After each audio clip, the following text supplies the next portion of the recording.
Citizen Kane, but even critics have claimed that it was shit in its day.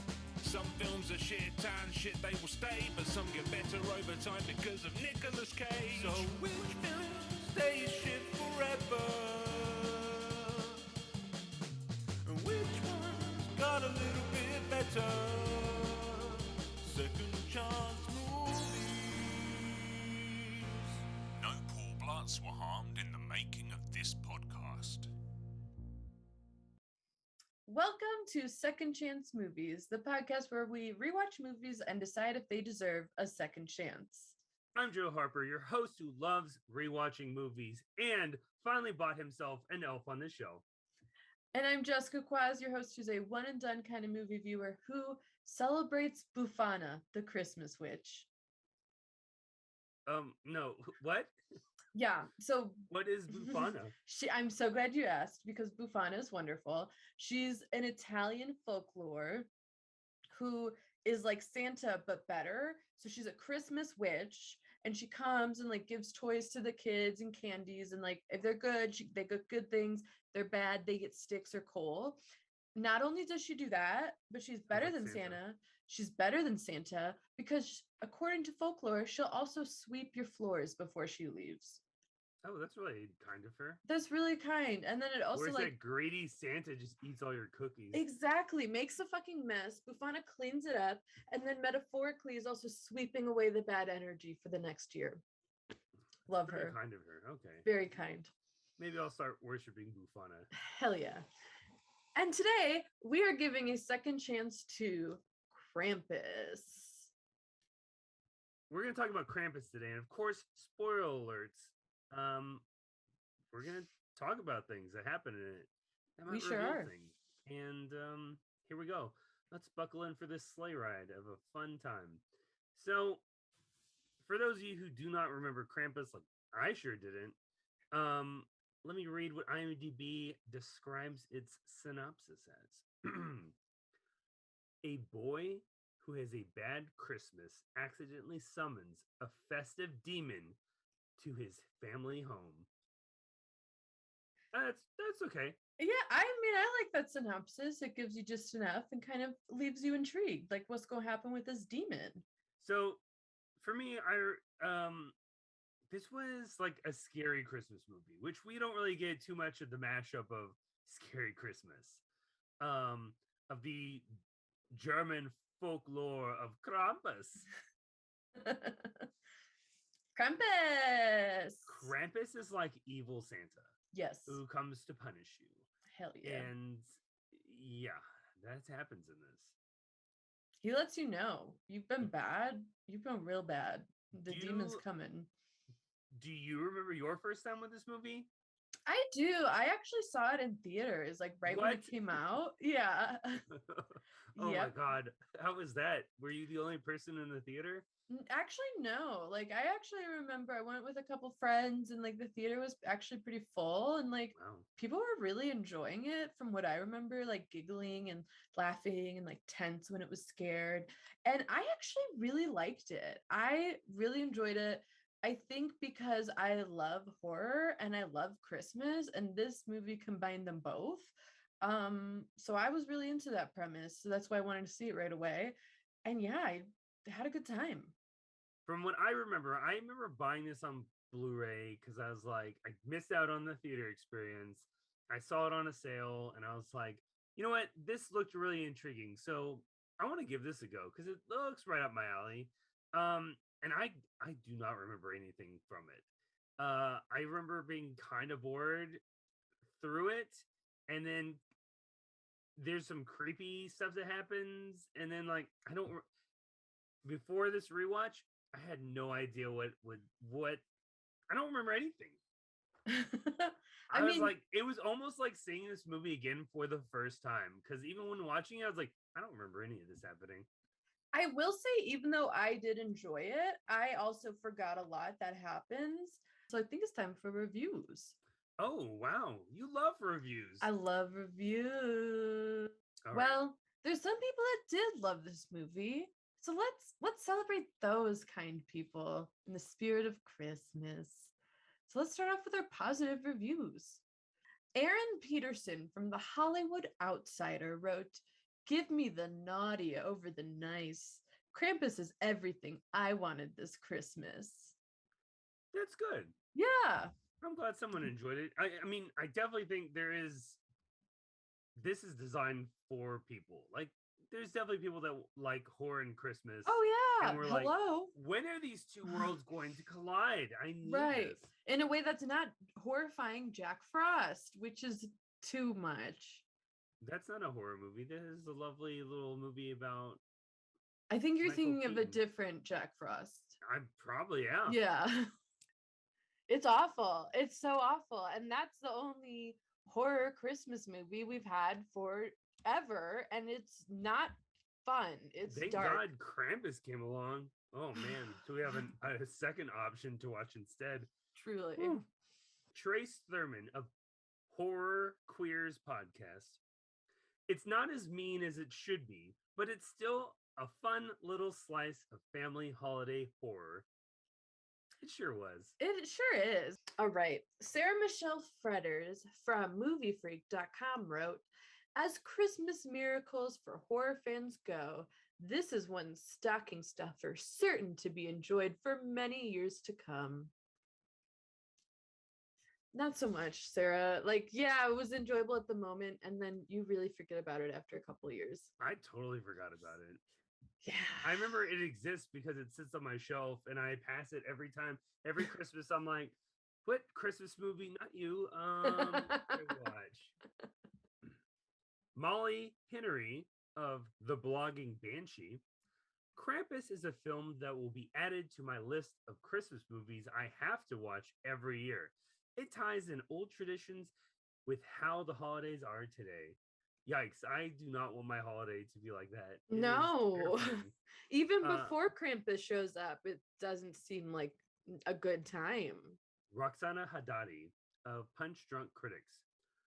Krampus isn't a nuanced movie in terms of character development, but the film does deliver a few narrative surprises that keep audiences on their toes. Yeah, I mean, of course, there's no nuance with a movie like this. Like, it's a horror Christmas movie. But she is correct. There's almost no character development.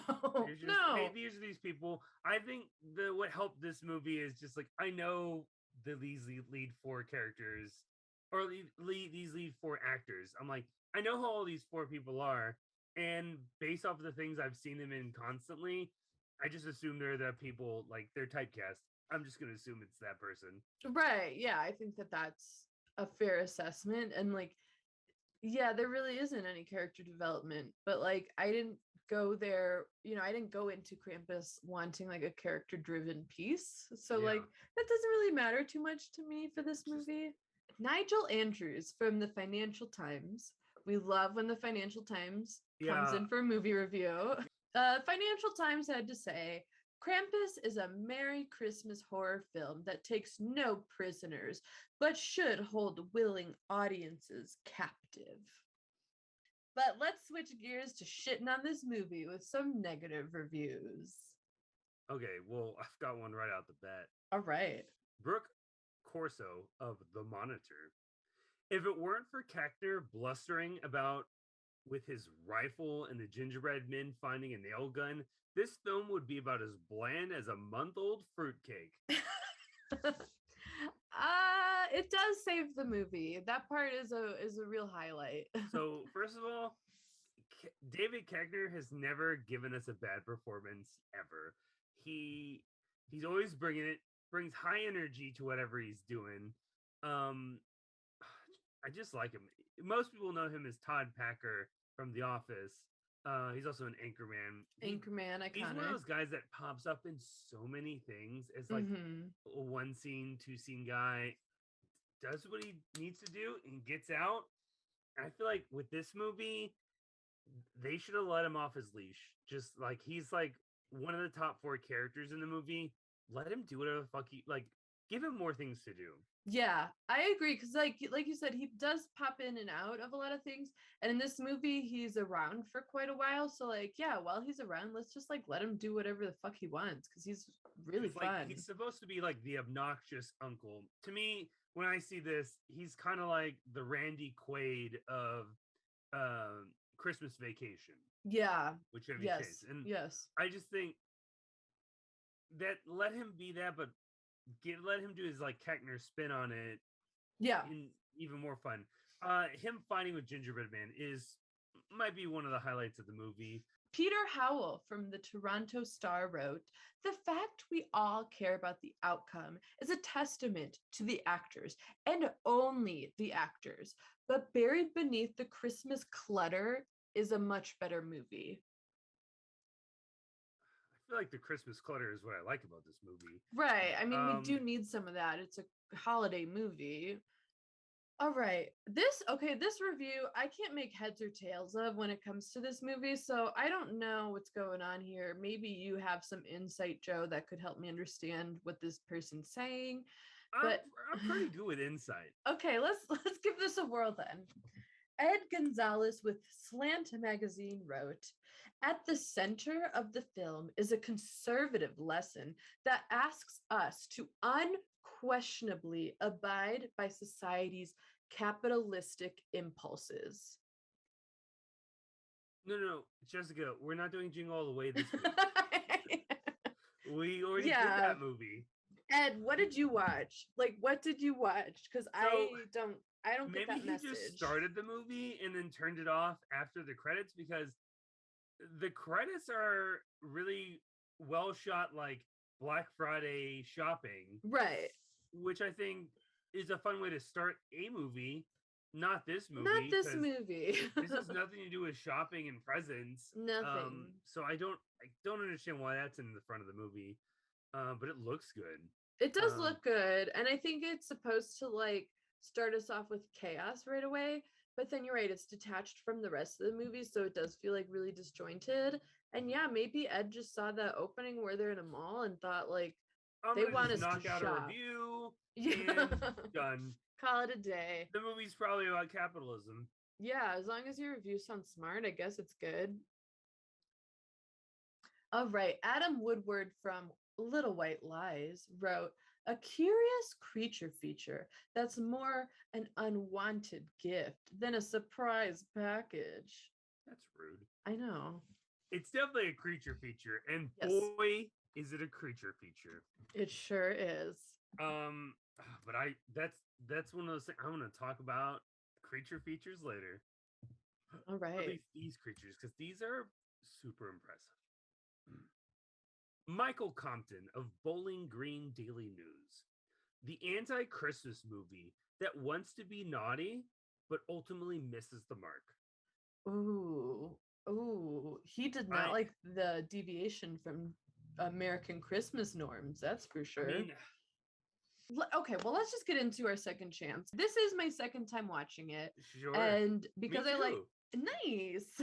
It's finally we're equal in our viewing. So like I went into this knowing that I liked it a lot the first time around. A lot of people didn't. So let me be a little more like critical and see what are some things people didn't like about it. When I first I didn't remember anything. So when I'm watching it this time, I have to pay attention and remember what happened. Cause that's fair. Yeah. So one thing it was difficult. Yeah. That first hour, just we're like marching through the mud. Like we really are. It's so difficult to pay attention to because it's nothing exciting is really happening. And I feel like if we fleshed out this like opening a bit more, I mean, I can't call it an opening when it's more than half the movie. Yeah. But it's like more than an hour before we even like hear the word Krampus or like talk about what Krampus is doing. But once Krampus and friends start coming, god damn, is it great. Yeah. So I think like that right away, there's a big pacing problem with this movie. Yeah.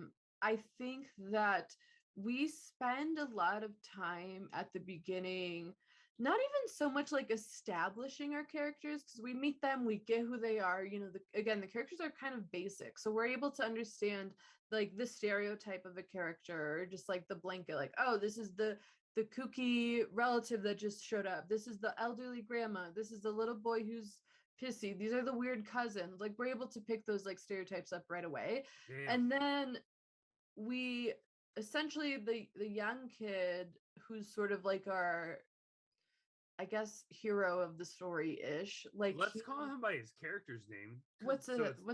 Max. Max, sure. Max. He is Adam Scott and Toni Collette's son. So he is just having a rough go of it this Christmas and wishes, I don't know, like writes a letter to Santa, sort of being like, hey, like, my family sucks. Did we read his letter, or he just they do. They read it at some point. Okay. I want to say what happens is he writes a letter to Santa. Before he can send it off to Santa, his shitty cousins like make bullying him find it and read it out loud. And it's essentially like calling out every family member for their flaws kind of thing, but then being like, but it's like kind of sweet. So it's like, I don't even remember it word for word, but essentially, I don't like these people, but I hope they get a nice present. Yeah, like, oh, Santa, please give, my mom patience because she can be a real asshole or whatever. Okay. I don't think he says asshole, but stuff like that where it's like means well, but also digs at their personality, so it like upsets them. Yeah. And then he gets really pissed off because his cousins are assholes and made fun of him and called him out for thinking all these things. So he like, I believe, grabs a letter and then like rips it up and throws it out the window. Yeah. And then mystical beings happen. Okay, so Ooh. you didn't know who was related to who, or? So it's not okay. Like, the dynamics are a little smushed. I think they're like, it's weird because we spend a lot of time like hanging out with this family, but the dynamics are almost a little vague. So right away at the top of the movie, we're introduced to all of our characters like in rapid fire sort of. And so it does take a minute to be like, okay, hold up, who's who again? So like we have Toni Collette's sister, but they don't even like really act like sisters, so that takes a minute too. Like, they act more like strangers, look like sisters, besides having brown hair. Yeah, they don't look similar. It's easy to understand like the couples and their kids. So like Toni Collette, Adam Scott, and Allison Lohman and David Koechner and their kids. But then it's like, okay, but how do we all branch together? Then we have like a random great aunt, great aunt Dorothy. Okay, she's fun. She tags along with the in-laws that arrived, and then Adam Scott has his mother, who's like super German. Like, yes, she only speaks German and then speaks English as a surprise that nobody knew about, just when it was convenient. And I thought, why is she speaking German? I don't mind that she knows German, but like, why is she only speaking German to everyone? And why does the grandson know German, but nobody else knows it? Yeah. And she lives with them too. So like, that's also really strange. Like, Adam Scott doesn't even know how to communicate with his own mother. Like, how does he not know German if that's what his mother uses? That was, a lot of that was just not like thoroughly thought out. Yeah. The fact that we're questioning it makes it wasn't like fleshed out well enough. Right. I think there could have been something where she has like a very thick accent, and then maybe just everyone around her is like really ignorant and never really takes the time to actually understand what she's saying, because that's also okay, German grandma. Yeah, whatever. Like, all right, and the kid's the only one that's like, oh, I love my grandma. What is she saying?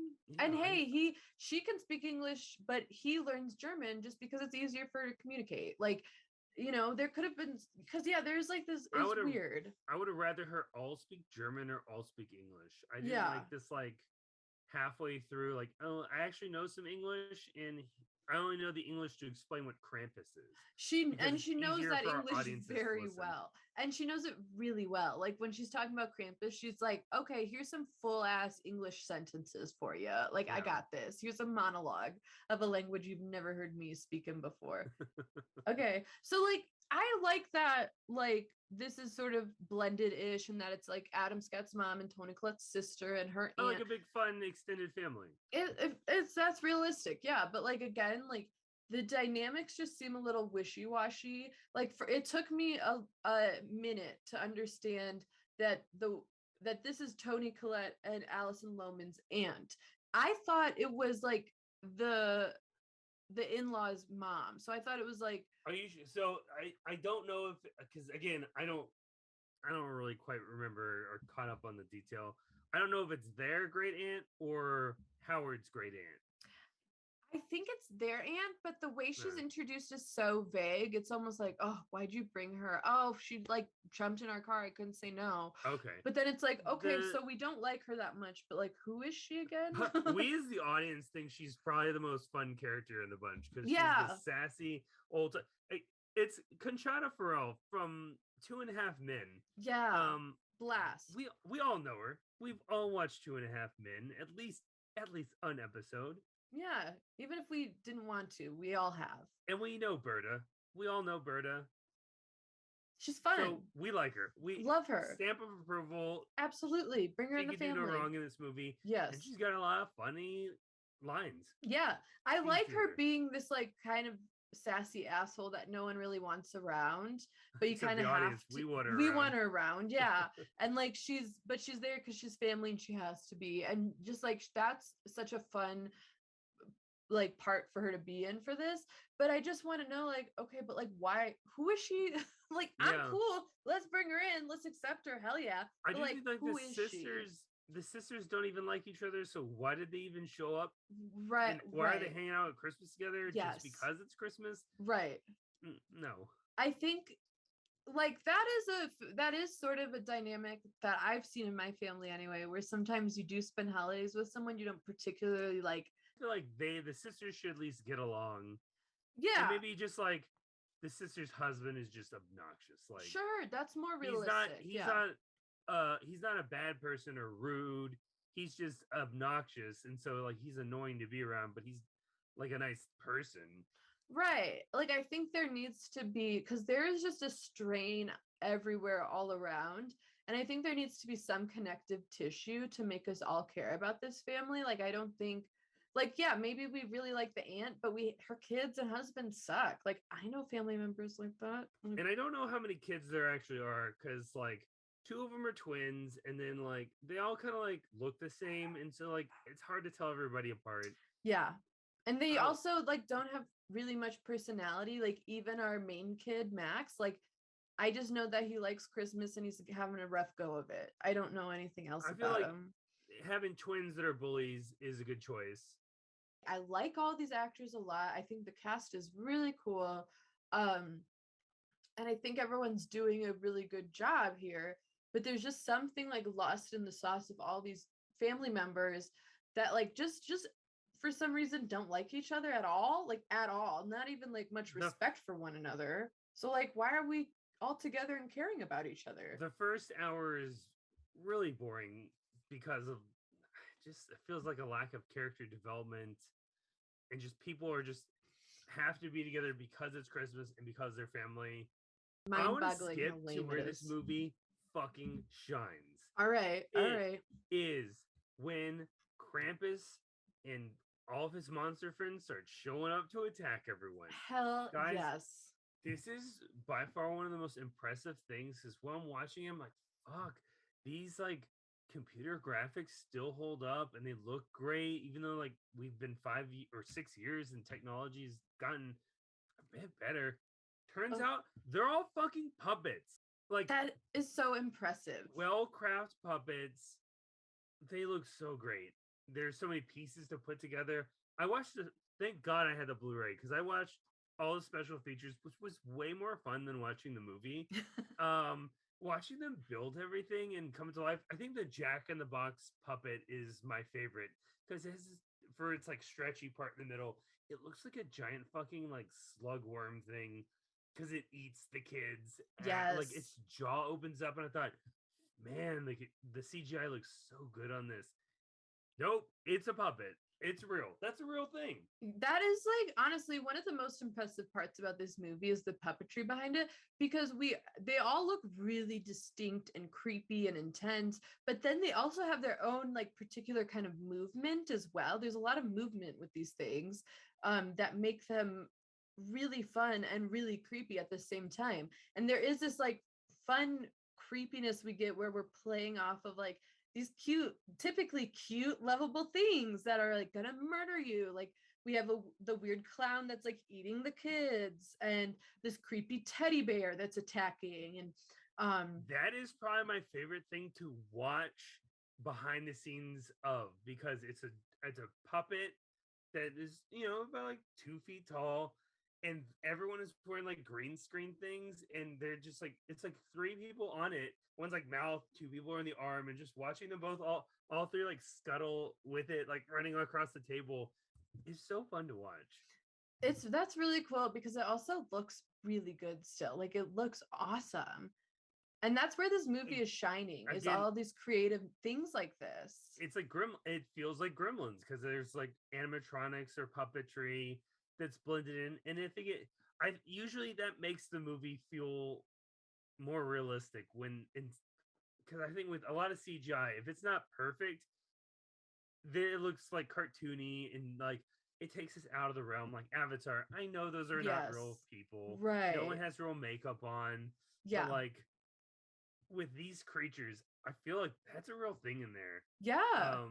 And I feel like they can touch it, it can touch them, and I feel like, oh shit, that's The one thing I will say is that like while I like all of these weird little creepy Krampus minions attacking, I think unfortunately there's a lot of chaos when it's happening because it's all sort of happening all at once. Yeah. And unfortunately, while these are so cool and I really enjoy them and seeing what they're doing, they almost all get lost together because it's all happening at once. And I think, again, going back to pacing, we could appreciate and really be into these things happening if we spread it out just like a little bit more, elongate it, let every creepy thing kind of have its own moment. And it could have been more of the movie. Yeah.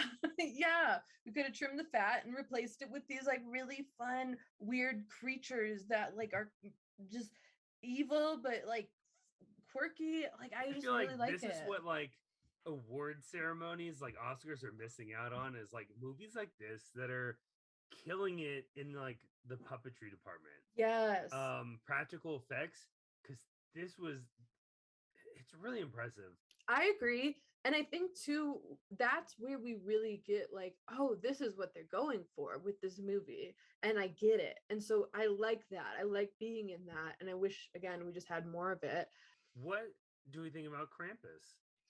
So I like this Krampus. Obviously, there's not a lot of other Krampuses that I've seen to compare it to, but I like this very sort of ominous, just like dark being with like the antlers and like just massive presence. A lot of things. I think the massive presence is great, especially like seeing him jump from like rooftop to rooftop. I could feel the weight of him and like hitting the way he's crunched over. I just thought, fuck, that dude probably weighs like 300 pounds, just like in his top half. He's got big ass hooves, and just I like his hunched presence and movement. It just is really nice. And again, puppetry is wild. Watching them again, this is special features again. This was the best part about watching this, was the special features. Watching, they're like, how do you see in that costume? He's got like a little video screen that like has a little camera by like one of his like on his like in his hair or neck or somewhere. You'll never see the camera, but like it's a camera that points to it. He can see where he's moving because he cannot see out of that. Whoa. Yeah. That's crazy. And it's like so many layers to put on. He's on stilts, and that guy's in there and like has to move around. It's pretty wild. I wish we got more of Krampus doing things. I feel like Krampus really like like sidelined for his minion monster things. Yeah, a little bit. Like, I do Like, wish we got to do we see see him Krampus more. attack anyone or just give ornaments to people? We see, so the very first time we see Krampus is very menacing. He's chasing our first victim, the teenage daughter, like in this very snowy, creepy street. And yeah, he's jumping from roof to roof. He's following her. She cannot lose him. She hides and he finds her. So, but we don't really see him attack. We see her so much like the lead up to the attack, and you know it's going to happen, but then we like cut to something else. We don't see him get in, Yeah, which is like not a bad first start, but then yeah, we never really see him like actually go because I for think the only other someone. person he may kill is Grandma. But Yes. he's like in a room with her, and then they just cut, and you just know like Yeah, he ain't letting her go. and it's really anticlimactic because Grandma just goes back into the house to like face Krampus, and then like yeah, nothing really like happens. She just I do like you think just know this she movie dies. needed better deaths, Yeah. in a sense of them attacking, because Keckner just jumps on top of the jack-o'-lantern thing, or the jack in the box that just gets pulled out of the window, and we never see him. That's it. Yeah. And I hate that. Again, he's one of those fun actors that like give him a wild death, like fun like makeup and prosthetics and exciting. Because like the three deaths that really bother me are Adam Scott, Tony Collette, and Allison Tolman, all back to back. Yeah. They're all trying to escape from the elves, and then they're in the snow trying to escape in like the blizzard thing that's happening. And he's like, go, leave, and shooting everything, but like something's attacking him in the snow. I don't think it's the elves. It's something else, right? Yeah, but we don't really ever know what it is. It's just like this big being. It's like kind of like Tremors style in it's the like snow. tremors. Yeah. So snow tremors happening. Yeah. And it, you know, like his death is okay because like he's fending off with a shotgun. Yeah. And then he just disappears in the snow. Mm-hmm. But then both the moms get that same thing, but they're like, here, kids, get in the car. Womp, womp. And they're both gone. I'm like, yeah. Why did we get all three of the lead actors the same way? And right. the two women just boop, boop, done. Boop, boop. They felt like nothing in this movie. And I'm really sad because Tony Collette, fucking amazing. If you haven't seen Hereditary, guys, that's the scary movie with Tony Collette you need to watch. Oh, it's so good. So good. Allison Tolman kills it in Fargo season Absolutely. 1. Oh my god. I'm just so disappointed in like the use of these two actresses. Like they're so great. Give them a fun. I feel like with actors, giving them like a fun on-screen death where they have to fight something or get like murdered in a unique way. That's what's exciting. But like we didn't get it. They just both got disappeared in the snow. Yeah, none of the deaths are particularly memorable at all. I think the only one is like maybe the teenage daughter, just because it's the first one to happen, and it's like, oh my god, they just killed a young girl. Other than that, like we don't get anything visually creative or fun. I think the kid getting eaten by the jack in the box is crazy because you see the feet like sink into this giant mouth, right? Which is wild. But I don't. Did they? They retrieved one of the kids from the jack-o'-lantern. Yeah, and then one gets eaten. Is just eaten. So again, I don't. It's so fuzzy, and the fact that I don't remember speaks volumes. I don't remember either, and it's that's not good. If neither one of us remember, we just watched this. We just watched it. I'm wondering, and this is something we've come across many a times. What struck me in this second viewing, which is something I didn't really think about the first time around, this is a Universal movie. So this is like the backing of a really big main studio. And when I first saw like, Universal before the title card, I was like, wow, I didn't even understand that, because I'm surprised a big studio took a risk and greenlit this movie, because it's incredibly different. It's incredibly unique. I mean, there is no sort of thing to look to and be like, oh, audiences like this, so they'll like that. Like it's not anything we've ever really seen before from a big budget movie. So I'm wondering if there was also some sort of studio interference getting in the way of just like letting loose and being creative. Like certain things, because it's a Christmas movie, needed to be in there. Or You can't murder all those children. Yeah, you can't show this kind of thing because this is, whatever. I mean, we see it all the time. And I'm just wondering if that happened here, because all of the pieces should fit into something really, really awesome. And there's just something holding it back. And we see that time and time again, that someone and the big exec comes in and is like, you can't be doing this because audiences won't like that. I'm not creative, but I'm going to tell you what you can and can't do. Yeah. So, I mean, it very well could have just been one of those things where conflicting viewpoints on what to do with this movie fucked it up. Before we talk about our final verdicts, you had mentioned something about the ending confuses you. I'm glad we were bringing this up. So it's not so much that it confuses me. I think for me, the ending is just sort of like the movie's downfall as well, because it just like stops. It almost feels like they didn't know how to end this movie. So they just were like, all the family gets killed off. The little boy is like confronting Krampus, and Krampus pushes him into like the pit of hell, it seems. Yeah. And then the kid wakes up. It all feels like a dream. He's like with family, everyone's alive again. They're opening presents, and then he opens up a present that has the ornament that Krampus had given him. And then he's like, oh, fuck. Well, he didn't say that because he's like 10. He doesn't say fuck enough. So, and then the camera pulls back, and it's revealed that they all are in like a snow globe. It pulls back even further, and Krampus has like a snow globe of like thousands of snow globes in his like house. I guess he just turns families into snow globes, and they have to live forever inside the snow globe. What? Yeah. What? Okay. I guess on the Blu-ray, it had an alternate ending. What is that ending? I need to know. The kid opens up his gift, and it's still the ornament. And then it pulls back from the house and window and just ends. There's no snow globes. I thought that's not an alternate ending. That's the same. Yeah. That's essentially the same, except you revealed a little bit more. Like, what?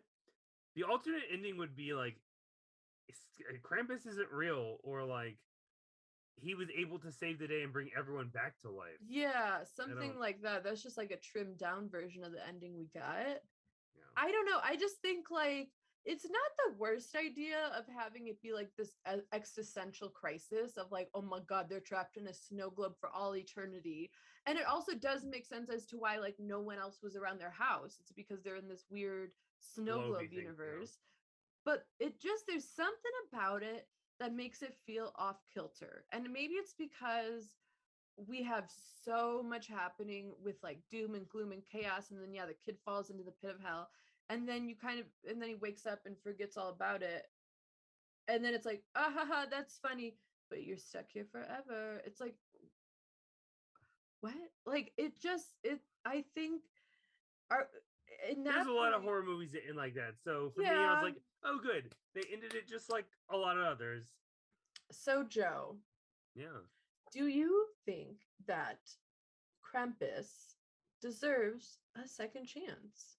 No, it's pretty... It feels like it goes on for a really long time.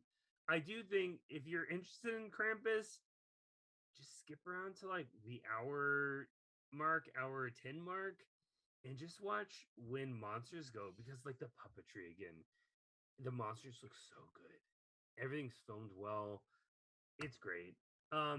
If I ever rewatch this, I'm just gonna rewatch those monsters attacking people. Again, because I'm not connected to any of the characters. I'm not connected to whatever story's happening. I think the like spirit of Krampus or the origin of Krampus isn't explained very well. Even with Grandma telling it in a kind of a cute little like animation of her childhood, I don't think her explanation of it's that great, because it's very personal just to her, and not like, this is the folklore of Krampus. It's like, this is what happened to me, and Krampus attacked me when I was a little kid. So what? Like, nah. It should be like, there's a folklore of Krampus. I think it's bullshit, but I'm just the German grandma. I think it's just nonsense they used to say to us to scare us. And then, oh, fuck, it's real. And she's that, you know what? I always thought you were a phony, so fuck you. Like, that's what grandma should have been doing. I hope someone out there, hell, even get the same director to make another horror Christmas movie. Because when it was horror Christmas, it was great. Just again, hit those two harder together. Because like when they came together, it was great. But when we just got like one thing, it was kind of boring. Unfortunately, I would have to agree with you, and that sucks because I really want a good horror Christmas movie. The idea is fun. Yeah, It's different. It's a breath of fresh air. Yeah. It's an incredibly unique idea, and there's some very unique and fun moments, but overall, there's just something holding this back, and I wish it had it like just fully doubled down, like you said, horror Christmas. I mean, that's where it shines. If we just had it throughout, I think it could have been a lot different.